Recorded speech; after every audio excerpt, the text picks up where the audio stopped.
இன்றைக்கி ரொம்பவே அழகான ஒரு ப்ளவுஸ் டிசைன் தான் தைக்க போகிறோம். கண்டிப்பாக உங்களுக்கும் இந்த டிசைன் பிடிக்கும். அதுக்கு ஃபஸ்ட்டு வந்து லைனிங்கில் ஸ்டார் நெக்கை மார்க் பண்ணி கட் பண்ணி எடுத்துக்கிறேன்.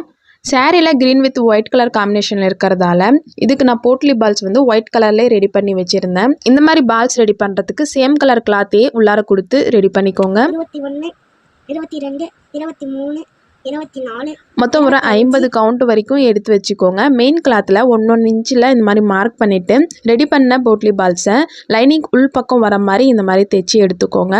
ஃபஸ்ட் டைம் இந்த மாதிரி பால்ஸ் வச்சு தைக்கிறீங்க அப்படின்னாக்கா கண்டிப்பாக இந்த விஷயத்தை நோட் பண்ணிக்கோங்க. ஸ்டிச் பண்ணி முடிச்சதுக்கப்புறம் இது போல் தான் சுருங்கி இருக்கும். ஸோ அதை நல்லா இழுத்து விட்டுட்டு அதுக்கப்புறம் மெயில் கிளாத் மேலே அட்டாச் பண்ணி எடுத்திங்கன்னா தான் கழுத்தோடைய அகலம் நம்ம மார்க் பண்ணி கட் பண்ணுற அளவுக்கு கரெக்டாக இருக்கும்.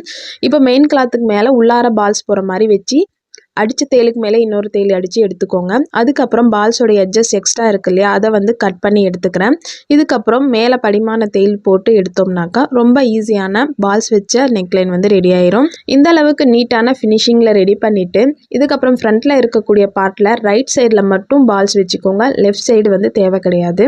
1 இன்ச்சு கேப்பில் ஸ்லீவுக்கும் இதே மாதிரி போட்லி பால்ஸ் அட்டாச் பண்ணி எடுத்திருக்கேன். லாஸ்ட் வீடியோவில் ஸ்டிச்சிங் அமௌண்ட் மென்ஷன் பண்ணுறேன்னு சொல்லியிருந்தேன். இதுக்கு நான் வாங்கின ஸ்டிச்சிங் அமௌண்ட் 350 ரூபா.